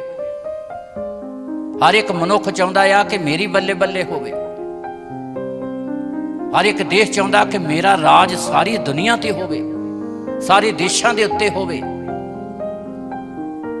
ਪਰ ਇਨਸਾਨ ਇਸ ਗੱਲ ਨੂੰ ਭੁੱਲ ਚੁੱਕਾ ਹੈ ਕਿ ਰਾਜ ਸਰਵ ਸ਼ਕਤੀਮਾਨ ਪਰਮੇਸ਼ਰ ਦਾ ਹੈ, ਜਿਹੜਾ ਪ੍ਰਭੂਆਂ ਦਾ ਪ੍ਰਭੂ ਤੇ ਰਾਜਿਆਂ ਦਾ ਰਾਜਾ ਹੈ। ਜਦ ਨਬੂਕਦਨੇਸਰ ਨੇ ਵਿੱਚ ਆਇਆ, ਉਸਨੇ ਵੀ ਇਸੇ ਗੱਲ ਨੂੰ ਲਿਆ ਕਿ ਮੈਂ ਆਪਣੀ ਤਾਕਤ ਤੇ ਸ਼ਕਤੀ ਨਾਲ ਸਭ ਕੁਝ ਕੀਤਾ, ਜਿਹਦੇ ਕਾਰਨ ਉਹਦੀ ਸਥਿਤੀ ਚੇਂਜ ਹੋਈ। ਮਨੁੱਖਾਂ ਤੋਂ ਅਧਿਕਾਰ, ਜਿਹੜਾ ਮਨੁੱਖੀ ਅਧਿਕਾਰ, ਉਹ ਤੋਂ ਖੋਹ ਲਿਆ ਗਿਆ, ਜਿਹਦੇ ਕਾਰਨ ਉਹ ਡੰਗਰਾਂ ਦੀ ਤਰ੍ਹਾਂ, ਜਾਨਵਰਾਂ ਦੀ ਤਰ੍ਹਾਂ, ਪਸ਼ੂਆਂ ਦੀ ਤਰ੍ਹਾਂ ਘਾਹ ਖਾਣ ਲੱਗ ਪਿਆ। ਪਰ ਜਦੋਂ ਲੰਬੇ ਸਮੇਂ ਤੋਂ ਬਾਅਦ ਉਹਨੇ ਪਛਤਾਵਾ ਕੀਤਾ ਤੇ ਉਸਨੇ ਵੀ ਇਸ ਗੱਲ ਨੂੰ ਜਾਣਿਆ ਕਿ ਮਨੁੱਖਾਂ ਦੇ ਰਾਜ ਦੇ ਵਿੱਚ ਅਤ ਮਹਾਨ ਪਰਮੇਸ਼ਰ ਸਰਦਾਰੀ ਕਰਦਾ ਹੈ। ਰਾਜਿਆਂ ਦਾ ਰਾਜਾ ਤੇ ਪ੍ਰਭੂਆਂ ਦਾ ਪ੍ਰਭੂ ਉਹੀ ਸਿਰਜਣਹਾਰਾ ਹੈ। ਇਹੀ ਗੱਲ ਅਸੀਂ ਇੱਥੇ ਬਾਈਬਲ ਦੇ ਵਿੱਚ ਦੇਖਦੇ ਹਾਂ। ਦਾਊਦ ਦੇ ਮਨ ਦੇ ਵਿੱਚ ਵੀ ਇਹ ਗੱਲ ਆਈ ਕਿ ਮੈਂ ਦੇਖਾਂ ਮੇਰਾ ਰਾਜ ਕਿੱਥੇ ਤੱਕ ਫੈਲ ਗਿਆ ਹੈ। ਇਹ ਭੁੱਲ ਗਿਆ ਕਿ ਰਾਜ ਸਿਰਜਣਹਾਰੇ ਨੇ ਦਿੱਤਾ ਹੈ। ਪੜ੍ਹੀਏ, ਧਿਆਨ ਦੇ ਨਾਲ ਸੁਣੀਏ। ਸ਼ੈਤਾਨ ਇਸਰਾਇਲ ਦੇ ਵਿਰੁੱਧ ਉੱਠਿਆ ਅਤੇ ਉਸਨੇ ਦਾਊਦ ਦੇ ਮਨ ਨੂੰ ਪ੍ਰੇਰਿਆ, ਹਾਂ, ਜੋ ਇਸਰਾਇਲ ਦੀ ਗਿਣਤੀ ਕਰੇ। ਹਾਂਜੀ। ਔਰ ਦਾਊਦ ਨੇ ਯੋਆਬ ਨੂੰ ਅਤੇ ਲੋਕਾਂ ਦੇ ਸਰਦਾਰਾਂ ਨੂੰ ਇਹ ਆਗਿਆ ਦਿੱਤੀ ਵੀ ਜਾਓ, ਬੇਰਸ਼ਬਾ ਤੋਂ ਲੈ ਕੇ ਦਾਨ ਤੋੜੀ ਇਸਰਾਇਲ ਦੀ ਗਿਣਤੀ ਕਰੋ, ਹਾਂ, ਅਤੇ ਫਿਰ ਮੁੜ ਕੇ ਮੈਨੂੰ ਗਿਣਤੀ ਦੱਸੋ ਜੋ ਮੈਂ ਜਾਣ ਲਵਾਂ। ਪਰ ਯੋਆਬ ਨੇ ਆਖਿਆ, ਯਹੋਵਾ ਆਪਣੀ ਪ੍ਰਜਾ ਇਸ ਨਾਲੋਂ ਵੀ 100 ਗੁਣਾ ਵਧੇਕ ਕਰੇ। ਯੋਆਬ ਨੂੰ ਜਦੋਂ ਇਹ ਗੱਲ ਕਹੀ ਗਈ ਤਾਂ ਉਸਨੇ ਬਦਲੇ ਦੇ ਵਿੱਚ ਪਾਤਸ਼ਾਹ ਨੂੰ, ਦਾਊਦ ਨੂੰ ਉੱਤਰ ਦਿੱਤਾ, ਇਜ਼ਰਾइल ਦਾ ਪਰਮੇਸ਼ਰ ਤੁਹਾਨੂੰ ਇਸ ਤੋਂ ਵੀ ਵੱਧ 100 ਗੁਣਾ ਵਧਾਵੇ। 100% ਪਰਫੈਕਟ, ਵੀ 100 ਗੁਣਾ ਵਧਾਵੇ। ਹਾਂਜੀ। ਪਰ ਤੂੰ ਹੀ ਮੇਰੇ ਸੁਆਮੀ ਮਹਾਰਾਜ, ਤੁਸੀਂ ਇਹ ਮੇਰੇ ਸੁਆਮੀ ਮਹਾਰਾਜ, ਕਿ ਇਹ ਸਾਰਿਆਂ ਦੇ ਸਾਰੇ ਮੇਰੇ ਸੁਆਮੀ ਦੇ ਦਾਸ ਨਹੀਂ ਹਨ? ਕਿ ਇਹ ਸਾਰੇ ਤੁਹਾਡੇ ਗੁਲਾਮ ਨਹੀਂ ਹਨ? ਹਾਂ। ਫਿਰ ਮੇਰੇ ਸੁਆਮੀ ਇਸ ਗੱਲ ਦੀ ਚਾਹਨਾ ਕਿਉਂ ਕਰਦਾ ਹੈ? ਹਾਂਜੀ। ਆਪ ਕਾਹਨੂੰ ਇਸਰਾਇਲ ਦੇ ਲਈ ਅਪਰਾਧੀ ਹੋਣ ਦਾ ਕਾਰਨ ਹੋਵੋ। ਪਰ ਪਾਤਸ਼ਾਹ ਦੀ ਆਗਿਆ ਯੋਆਬ ਉਤੇ ਪ੍ਰਬਲ ਹੋਈ, ਸੋ ਯੋਆਬ ਤੁਰ ਗਿਆ ਅਤੇ ਸਾਰੇ ਇਸਰਾਇਲ ਦੇ ਦੇਸ਼ ਵਿੱਚੋਂ ਲੰਘ ਕੇ ਯਰੂਸ਼ਲਮ ਨੂੰ ਮੁੜ ਆਇਆ। ਤਾਂ ਯੋਆਬ ਨੇ ਲੋਕਾਂ ਦੀ ਗਿਣਤੀ ਦਾ ਚਿੱਠਾ ਦਾਊਦ ਨੂੰ ਦਿੱਤਾ ਤੇ ਸਾਰੇ ਇਸਰਾਇਲ ਦੇ ਤਲਵਾਰ ਧਾਰੀਆਂ ਦੀ ਗਿਣਤੀ 11 ਲੱਖ ਸੀ, ਔਰ ਯਹੂਦਾ ਦੇ 4,70,000 ਤਲਵਾਰੀਏ ਸਨ। ਪਰ ਉਸਨੇ ਇਹਨਾਂ ਦੇ ਵਿੱਚ ਲੇਵੀ ਅਤੇ ਬਿੰਜਾਮੀਨ ਦੇ ਲੋਕਾਂ ਦੀ ਗਿਣਤੀ ਨਾ ਕੀਤੀ, ਕਿਉਂ ਜੋ ਜਵਾਬ ਨੂੰ ਪਾਤਸ਼ਾਹ ਦੀ ਆਗਿਆ ਹੱਥ ਘਣਾਉਣੀ ਸੀ। ਯੋਆਬ ਨੂੰ ਜਿਹੜੀ ਪਾਤਸ਼ਾਹ ਦੀ ਗੱਲ ਸੀਗੀ ਉਹ ਅੱਠ ਘਨਾਉਣੀ ਲੱਗੀ ਕਿ ਇਹ ਗੱਲ ਠੀਕ ਨਹੀਂ ਕਿ ਪਰਜਾ ਦੀ ਗਿਣਤੀ ਕੀਤੀ ਜਾਵੇ, ਲੋਕਾਂ ਦੀ ਗਿਣਤੀ ਕੀਤੀ ਜਾਵੇ, ਦੇਖਿਆ ਜਾਵੇ ਰਾਜ ਕਿੱਥੇ ਤੱਕ ਫੈਲ ਗਿਆ ਹੈ। ਇਹ ਗੱਲ ਅੱਠ ਘਨਾਉਣੀ ਸੀ। ਔਰ ਅੱਗੇ ਅਸੀਂ ਪਰਮੇਸ਼ਰ ਦੇ ਪਾਕ ਕਲਾਮ ਚ ਪੜ੍ਹਦੇ ਹਾਂ, ਉਸਨੇ ਕਿਹਾ ਕਿ ਪਾਤਸ਼ਾਹ ਕਿਉਂ ਇਸ ਗੱਲ ਦੀ ਚਾਹਨਾ ਕਰਦਾ ਹੈ। ਪਰ ਅੱਗੇ ਅਸੀਂ ਪਾਕ ਕਲਾਮ ਚ ਪੜ੍ਹਦੇ ਹਾਂ ਕਿ ਇਹ ਗੱਲ ਪਰਮੇਸ਼ਰ ਦੀ ਨਿਗਾਹ ਦੇ ਵਿੱਚ ਵੀ ਮਾੜੀ ਲੱਗੀ।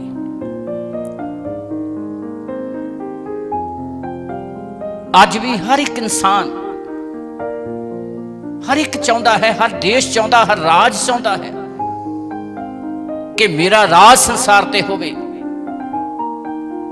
ਦਾਊਦ ਦੇ ਦਿਲ ਦਿਮਾਗ ਦੇ ਵਿੱਚ ਵੀ ਆਇਆ, ਇਹ ਗੱਲ ਸਰਵ ਸ਼ਕਤੀਮਾਨ ਪਰਮੇਸ਼ਰ ਨੂੰ ਚੰਗੀ ਨਹੀਂ ਲੱਗੀ, ਜਿਹਦੇ ਕਾਰਨ ਪਰਮੇਸ਼ਰ ਕ੍ਰੋਧਵਾਨ ਹੋਇਆ। ਜਦੋਂ ਇਸ ਗੱਲ ਦਾ ਉਹਨੇ ਅਹਿਸਾਸ ਕੀਤਾ ਦਾਊਦ ਨੇ, ਜੋ ਅਸੀਂ 7 ਐਤ ਪੜਾਂਗੇ, ਪੜ੍ਹੀਏ ਧਿਆਨ ਨਾਲ ਸੁਣੀਏ। ਅਤੇ ਪਰਮੇਸ਼ਰ ਨੂੰ ਇਹ ਗੱਲ ਡਾਢੀ ਅਣਭਾਉਂਦੀ ਸੀ, ਇਸ ਲਈ ਉਸਨੇ ਇਸਰਾਇਲ ਨੂੰ ਮਾਰਿਆ। ਤਾਂ ਦਾਊਦ ਨੇ ਪਰਮੇਸ਼ਰ ਦੀ ਦਰਗਾਹ ਵਿੱਚ ਅਰਜ਼ ਕੀਤੀ, ਮੇਰੇ ਤੋਂ ਵੱਡਾ ਪਾਪ ਹੋਇਆ ਜੋ ਮੈਂ ਇਹ ਕੰਮ ਕੀਤਾ, ਪਰ ਹੁਣ ਆਪਣੇ ਸੇਵਕ ਦਾ ਪਾਪ ਖਿਮਾ ਕਰ ਜੋ ਮੈਂ ਇਹ ਅਜੋਗ ਕੰਮ ਕੀਤਾ ਹੈ। ਯਹੋਵਾ ਨੇ ਦਾਊਦ ਦੇ ਅਗੰਮ ਗਿਆਨੀ ਗਾਦ ਨੂੰ ਆਗਿਆ ਦਿੱਤੀ। ਜਦੋਂ ਉਸਨੇ ਇਸ ਗੱਲ ਨੂੰ ਫੀਲ ਕੀਤਾ, ਮਹਿਸੂਸ ਕੀਤਾ, ਪਰਮੇਸ਼ਰ ਨੇ ਆਪਣੇ ਨਬੀ ਗਾਦ ਨਬੀ ਦੇ ਦੁਆਰਾ ਗੱਲ ਕਰਕੇ ਦਾਊਦ ਦੇ ਕੋਲ ਭੇਜਿਆ, ਤਾਂ ਕਿ ਦਾਊਦ ਨੂੰ ਇਸ ਗੱਲ ਤੋਂ ਜਾਣੂ ਕਰਾਵੇ ਵੀ ਹੁਣ ਤੇਰੇ ਅੱਗੇ 3 ਆਫਤਾਂ ਆ, 3 ਵਰੇ, 3 ਮਹੀਨੇ ਤਾਂ 3 ਦਿਨ। ਇਹਨਾਂ ਚੋਂ ਤੂੰ ਕੋਈ ਵੀ ਚੁਣ ਲੈ। ਤੇਰੇ ਇਸ ਅਪਰਾਧ ਦੇ ਕਾਰਨ, ਜੋ ਅਸੀਂ ਪੜ੍ਹ ਸਕਦੇ ਹਾਂ, 12 ਤੋਂ ਪੜਾਂਗੇ। ਜਾਂ ਤਿੰਨਾਂ ਵਰਿਆਂ ਦਾ ਅੰਨ ਕਾਲ ਹੋਵੇ, 3 ਵਰਿਆਂ ਦਾ ਅੰਨ ਦਾ ਕਾਲ ਪਵੇਗਾ। ਜਾਂ ਤੂੰ ਆਪਣੇ ਬੈਰੀਆਂ ਦੇ ਸਾਹਮਣੇ 3 ਮਹੀਨੇ ਤੋੜੀ ਨਾਸ ਹੁੰਦਾ ਰਹੇ। ਜਾਂ ਆਪਣੇ ਬੈਰੀਆਂ ਦੇ ਅੱਗੇ 3 ਮਹੀਨੇ ਨਾਸ਼ ਹੁੰਦਾ ਰਹੇ। ਜਦੋਂ ਤੇਰੇ ਬੈਰੀਆਂ ਦੀ ਤਲਵਾਰ ਤੇਰੇ ਉੱਤੇ ਆ ਪਵੇ, ਜਦੋਂ ਤੇਰੇ ਵੈਰੀਆਂ ਦੀ ਤਲਵਾਰ ਤੇਰੇ ਉੱਤੇ ਆ ਪਵੇ। ਜਾਂ 3 ਦਿਨ ਤੱਕ ਯਹੋਵਾ ਦੀ ਤਲਵਾਰ ਅਰਥਾਤ ਮਹਾਮਰੀ ਦੇਸ਼ ਵਿੱਚ ਹੋਵੇ। ਜਾਂ 3 ਦਿਨ ਯਹੋਵਾ ਦੀ ਤਲਵਾਰ ਅਰਥਾਤ ਮਹਾਮਰੀ 3 ਦਿਨ ਤੱਕ ਪਵੇ। ਤੇ ਦਾਊਦ ਨੇ ਅਗਲੀ ਆਇਤ ਦੇ ਵਿੱਚ ਲਿਖਿਆ ਕਲਾਮ ਦੇ ਵਿੱਚ ਕਿ ਉਸਨੇ ਚਾਹਿਆ ਕਿ ਪਰਮੇਸ਼ਰ ਦੇ ਹੱਥ ਪੈਣਾ ਮੇਰੇ ਲਈ ਚੰਗੀ ਗੱਲ ਹੈ, ਕਿਉਂਕਿ ਪਰਮੇਸ਼ਰ ਦਿਆਲੂ ਹੈ, ਕਿਰਪਾਲੂ ਹੈ। ਇਸ ਲਈ ਉਹਨੇ ਉਸ ਗੱਲ ਨੂੰ ਕਿ 3 ਦਿਨ ਮਹਾਮਰੀ ਪਵੇ, ਇਸ ਗੱਲ ਨੂੰ ਕਬੂਲ ਕਰ ਲਿਆ। ਤੇ ਸਰਵ ਸ਼ਕਤੀਮਾਨ ਪਰਮੇਸ਼ਰ ਨੇ ਵਚਨ ਦੇ ਵਿੱਚ ਅਸੀਂ ਅੱਗੇ ਪੜ੍ਹਦੇ ਹਾਂ ਕਿ 3 ਦਿਨਾਂ ਦੇ ਵਿੱਚ 70,000 ਦੇ ਕਰੀਬ ਲੋਕ ਖਤਮ ਹੋ ਗਏ।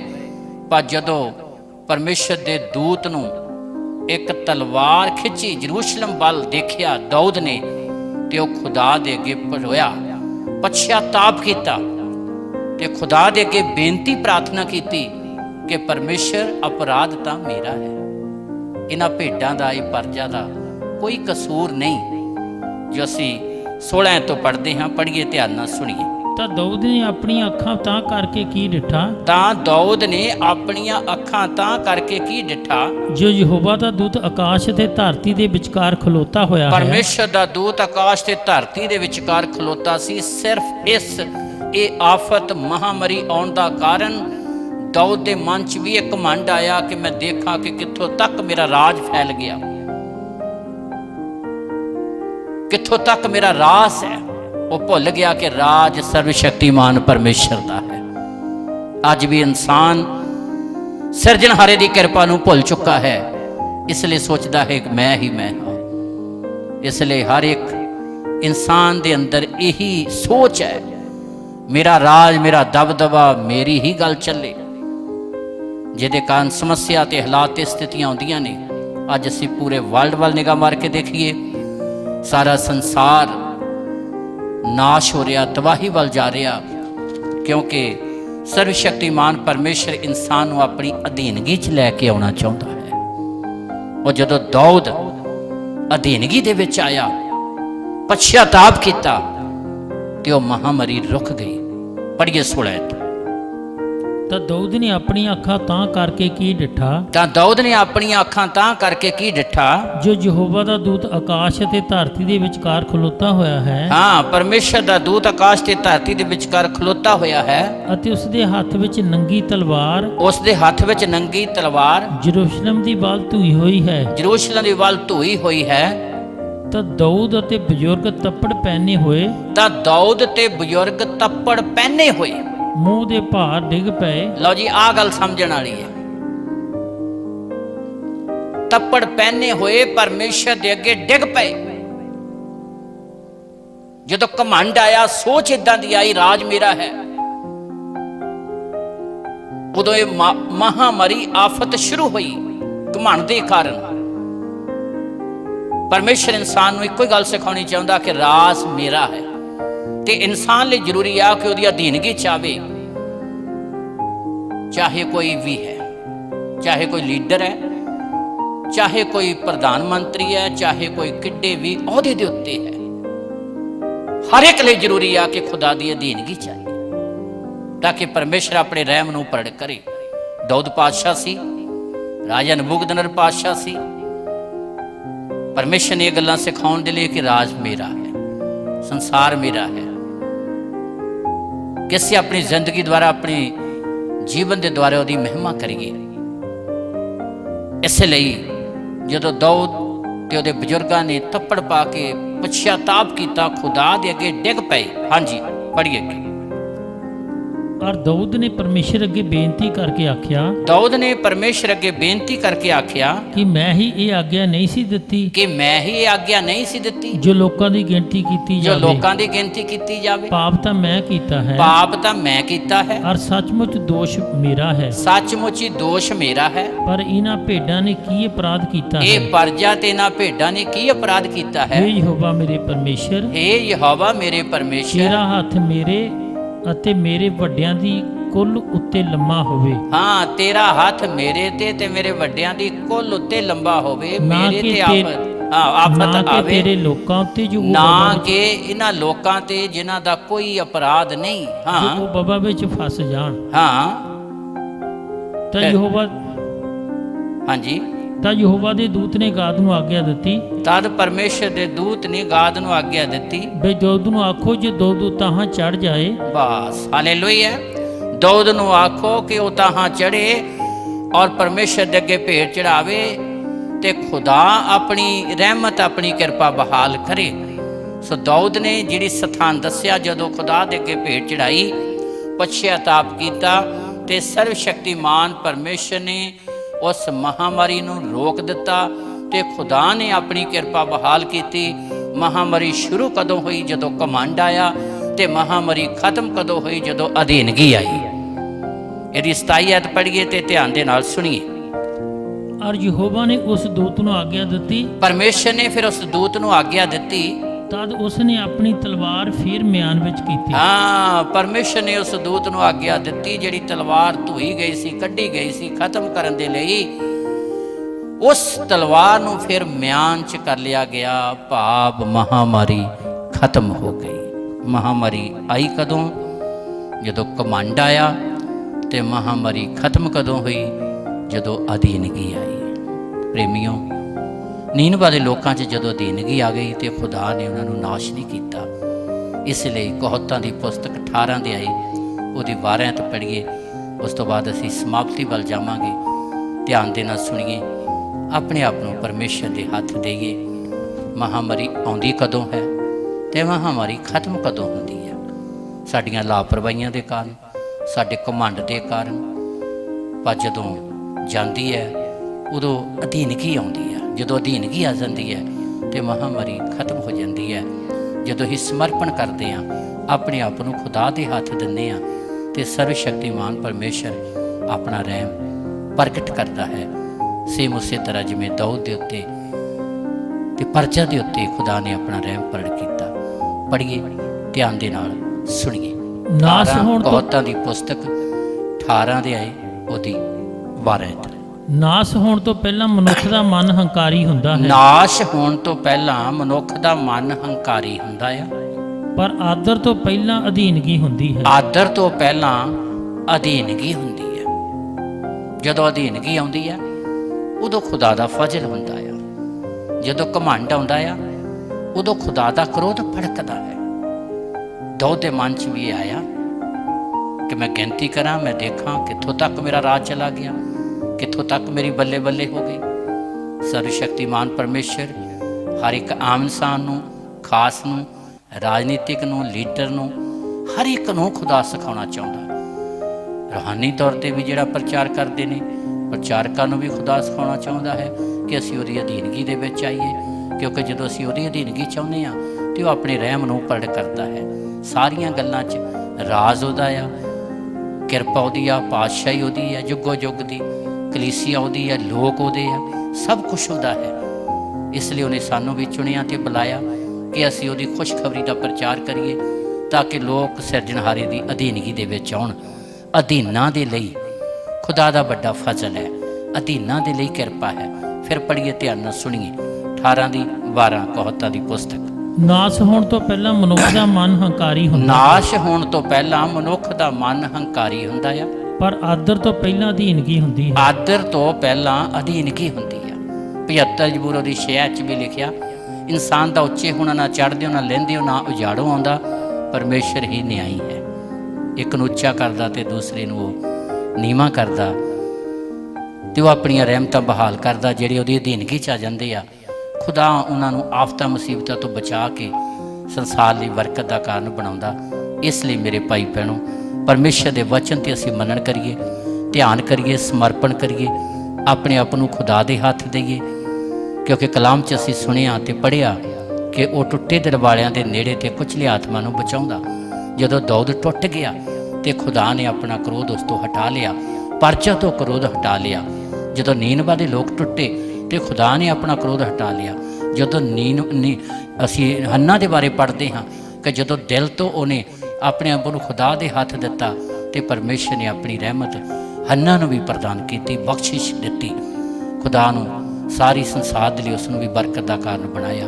ਇਸ ਲਈ ਅਤੀ ਜ਼ਿਆਦਾ ਜ਼ਰੂਰੀ ਆ ਕਿ ਅੱਜ ਅਸੀਂ ਇਹਨਾਂ ਹਾਲਾਤਾਂ ਤੋਂ ਬਚਣਾ ਚਾਹੁੰਦੇ ਹਾਂ ਤੇ ਸਾਡੇ ਲਈ ਇੱਕੋ ਹੀ ਉਪਾਅ ਆ ਕਿ ਅਸੀਂ ਆਪਣੇ ਆਪ ਨੂੰ ਪਰਮੇਸ਼ਰ ਦੇ ਹੱਥ ਦੇਈਏ, ਉਹਦੀ ਅਧੀਨਗੀ ਦੇ ਵਿੱਚ ਆਈਏ। ਕਠੋਰਤਾਈ, ਕ੍ਰੋਧ, ਨਫ਼ਰਤ, ਨਸ਼ੇ, ਹਰ ਤਰ੍ਹਾਂ ਦੀਆਂ ਬੁਰਾਈਆਂ ਨੂੰ ਤਿਆਗ ਕੇ ਅਸੀਂ ਉਹਦੇ ਵਚਨ ਦੇ ਪ੍ਰਤੀ ਵਫਾਦਾਰ ਹੋਈਏ ਤਾਂ ਕਿ ਉਹ ਆਪਣਾ ਤਰਸ ਸਾਡੇ ਉੱਤੇ ਪ੍ਰਗਟ ਕਰੇ ਤੇ ਇਸ ਕ੍ਰੋਧ ਨੂੰ ਖਤਮ ਕਰਕੇ ਉਹ ਆਪਣੀ ਦਿਆਲਤਾ ਦੇ ਨਾਲ, ਆਪਣੇ ਪ੍ਰੇਮ, ਆਪਣੀ ਸ਼ਾਂਤੀ, ਆਪਣੇ ਆਨੰਦ ਨਾਲ ਭਰੇ। ਸਭ ਅੱਖਾਂ ਬੰਦ ਕਰਾਂਗੇ। ਸਰਵਸ਼ਕਤੀਮਾਨ ਪਿਤਾ, ਮੈਂ ਮੰਗ ਕਰਦਾ ਹਾਂ ਤੇਰਾ ਕਲਾਮ ਹਰ ਜ਼ਿੰਦਗੀ ਲਈ ਇੱਕ ਦਿਸ਼ਾ ਲੈ ਕੇ ਆਵੇ। ਉਸੇ ਤਰ੍ਹਾਂ ਹੀ ਜਿਵੇਂ ਨੀਨਵਾ ਦੇ ਲੋਕ ਤੇਰੀ ਹਜ਼ੂਰੀ 'ਚ ਝੁਕ ਗਏ, ਹਾਂ ਦਾਊਦ ਤੇਰੀ ਹਜ਼ੂਰੀ 'ਚ ਝੁਕ ਗਿਆ। ਹਾਂ ਦਿਆਲੂ ਪ੍ਰਭੂ ਜੀ, ਤੁਸੀਂ ਆਪਣਾ ਰਹਿਮ ਪ੍ਰਗਟ ਕਰ ਦਿੱਤਾ। ਮਹਾਨ ਪਿਤਾ, ਤੇਰਾ ਪਾਕ ਕਲਾਮ ਹੈ ਕਿ ਮੈਨੂੰ ਕੋਈ ਖੁਸ਼ੀ ਨਹੀਂ ਕਿ ਕਿਸੇ ਰੂਹ ਦਾ ਨਾਸ਼ ਹੋਵੇ। ਹਾਂ ਯਹੋਵਾ, ਤੂੰ ਚਾਹੁੰਦਾ ਕਿ ਸਾਰੀਆਂ ਜਾਨਾਂ ਬਚਾਈਆਂ ਜਾਣ ਤੇ ਸੱਚ ਦੇ ਗਿਆਨ ਤੀਕਰ ਪਹੁੰਚਣ। ਮੈਂ ਮੰਗ ਕਰਦਾ ਹਰ ਜ਼ਿੰਦਗੀ 'ਚੋਂ ਕਠੋਰਤਾ ਹੀ ਖਤਮ ਹੋ ਜਾਵੇ, ਹਰ ਜ਼ਿੰਦਗੀ 'ਚੋਂ ਮਹਾਨ ਪ੍ਰਭੂ ਹਰ ਤਰ੍ਹਾਂ ਦੀ ਬੁਰਾਈ ਖਤਮ ਹੋ ਜਾਵੇ, ਹਰ ਜੀਵਨ ਤੇਰੀ ਅਧੀਨਗੀ ਦੇ ਵਿੱਚ ਆ ਜਾਵੇ, ਹਰ ਜ਼ਿੰਦਗੀ ਤੇਰੇ ਵਚਨ ਨੂੰ ਕਬੂਲ ਕਰੇ, ਮੰਨ ਲਵੇ ਕਿ ਯਿਸੂ ਹੀ ਪ੍ਰਭੂ ਹੈ। ਹਾਂ ਮਹਾਨ ਪਿਤਾ ਪਰਮੇਸ਼ਰ, ਹਰ ਇੱਕ ਜ਼ਿੰਦਗੀ ਇਸ ਗੱਲ ਨੂੰ ਮੰਨ ਲਵੇ ਕਿ ਯਿਸੂ ਹੀ ਪ੍ਰਭੂ ਹੈ। ਇਹ ਗੱਲ ਮੰਨ ਲਵੇ ਹਾਂ ਮਹਾਨ ਪਿਤਾ ਪਰਮੇਸ਼ਰ ਕਿ ਇਨਸਾਨ ਦੇ ਪਾਪਾਂ ਦੀ ਮਾਫੀ ਦੇ ਲਈ ਤੁਸੀਂ ਆਪਣੇ ਪੁੱਤਰ ਯਿਸੂ ਨੂੰ ਇਸ ਸੰਸਾਰ ਦੇ ਉੱਤੇ ਭੇਜਿਆ ਤਾਂ ਕਿ ਹਰ ਇੱਕ ਇਨਸਾਨ ਤੇਰੇ ਪੁੱਤਰ ਯਿਸੂ ਦੀ ਕੁਰਬਾਨੀ ਦੇ ਵਸੀਲੇ ਬਚਾਇਆ ਜਾਵੇ, ਤੇਰੇ ਰਹਿਮ ਤੇ ਤਰਸ ਨੂੰ ਪ੍ਰਗਟ ਕਰੇ। ਮਹਾਨ ਪ੍ਰਭੂ ਜੀ, ਤੇਰੇ ਰਹਿਮ ਤੇ ਤਰਸ ਨੂੰ ਪਾ ਲਵੇ ਹਰ ਇੱਕ ਜ਼ਿੰਦਗੀ। ਆਪਣੀ ਕਿਰਪਾ ਬਹਾਲ ਕਰੋ। ਅੱਜ ਦਾ ਦਿਨ ਹਰ ਇੱਕ ਲਈ ਬਰਕਤ ਦਾ ਦਿਨ, ਦਿਲਾਸੇ ਦਾ ਦਿਨ, ਤਸੱਲੀ ਦਾ ਦਿਨ, ਸ਼ਾਂਤੀ ਦਾ ਦਿਨ ਹੋਵੇ। ਮਹਾਨ ਪ੍ਰਭੂ ਜੀ, ਆਪਣੀ ਕਿਰਪਾ ਬਹਾਲ ਕਰੋ। ਇਹ ਸਾਰੇ ਹਾਲਾਤ ਖਤਮ ਕਰੋ, ਬਦਲ ਜਾਣ, ਵਾਇਰਸ ਦਾ ਅਸਰ ਖਤਮ ਹੋ ਜਾਵੇ, ਤੇਰੇ ਲੋਕਾਂ ਦੇ ਜੀਵਨ 'ਚ ਤੇਰੀ ਆਸ਼ੀਸ਼ ਆ ਜਾਵੇ, ਅਧੀਨਗੀ ਆਸ ਆਵੇ, ਤੇਰੇ ਲੋਕ ਤੇਰੇ ਵਚਨ ਦੇ ਪ੍ਰਤੀ ਵਫਾਦਾਰ ਹੋਣ। ਯਹੋਵਾ, ਆਪਣੀ ਵੱਡੀ ਕਿਰਪਾ ਬਹਾਲ ਕਰੋ। ਪੂਰੇ ਪੰਜਾਬ ਤੇ, ਪੂਰੇ ਭਾਰਤ ਦੇਸ਼ ਤੇ, ਪੂਰੇ ਸੰਸਾਰ ਦੇ ਉੱਤੇ ਤੇਰਾ ਅਨੁਗ੍ਰਹਿ ਪ੍ਰਗਟ ਹੋਵੇ। ਸਾਰੀਆਂ ਜਾਨਾਂ ਬਚਾਈਆਂ ਜਾਣ, ਤੇਰੀ ਅਧੀਨਗੀ ਦੇ ਵਿੱਚ ਆਉਣ, ਕਿਸੇ ਜਾਨ ਦਾ ਨੁਕਸਾਨ ਨਾ ਹੋਵੇ। ਯਹੋਵਾ ਆਪਣੀ ਕਿਰਪਾ ਬਹਾਲ ਕਰੋ। ਹਰ ਇੱਕ ਹਿਰਦਾ ਤੇਰੇ ਅੱਗੇ ਟੁੱਟ ਜਾਵੇ, ਹਰ ਇੱਕ ਰੂਹ ਤੇਰੇ ਅੱਗੇ ਪਿਘਲ ਜਾਵੇ ਔਰ ਆਪਣੇ ਗੁਨਾਹਾਂ ਤੇ ਆਪਣੇ ਅਪਰਾਧਾਂ ਦਾ ਪਛਤਾਪ ਕਰਕੇ ਮਹਾਨ ਪ੍ਰਭੂ ਤੇਰੇ ਵਚਨ ਦੇ ਪ੍ਰਤੀ ਵਫਾਦਾਰ ਹੋਵੇ। ਆਪਣੀ ਦਿਆਲਤਾ ਹਰ ਇੱਕ ਤੇ ਪ੍ਰਗਟ ਕਰੋ। ਸਾਰਾ ਸੰਸਾਰ ਤੁਹਾਡੇ ਰਹਿਮ ਨੂੰ ਪ੍ਰਾਪਤ ਕਰੇ। ਆਪਣੀ ਦਇਆ ਬਹਾਲ ਕਰੋ ਤੇ ਆਉਣ ਵਾਲੇ ਸਮੇਂ ਤੇਰੇ ਵੱਡੇ ਫਜ਼ਲ ਦੇ ਨਾਲ ਭਰਪੂਰ ਹੋਣ। ਇਹ ਯਹੋਵਾ ਪਰਮੇਸ਼ਰ ਹਰ ਇੱਕ ਦੀ ਹਿਫਾਜ਼ਤ ਕਰੋ, ਹਰ ਇੱਕ ਨੂੰ ਆਪਣੀ ਵੱਲ ਮੋੜੋ। ਤੁਹਾਡਾ ਅਨੁਗ੍ਰਹਿ ਹੋਵੇ। ਪ੍ਰਭੂ ਯਿਸੂ ਦੇ ਪਵਿੱਤਰ ਨਾਮ 'ਚ ਮੰਗਦੇ ਹਾਂ, ਆਮੀਨ। ਪ੍ਰਭੂ ਯਿਸੂ ਦੀ ਕਿਰਪਾ, ਪਿਤਾ ਪਰਮੇਸ਼ਰ ਦਾ ਪ੍ਰੇਮ, ਪਵਿੱਤਰ ਆਤਮਾ ਦੀ ਸੰਗਤ ਹੁਣ ਤੋਂ ਲੈ ਕੇ ਆਉਣ ਵਾਲੇ ਸਮੇਂ ਤਾਈਂ ਸਾਰੀ ਕਲੀਸਿਆ ਨਾਲ ਹੁੰਦੀ ਰਹੇ, ਆਮੀਨ।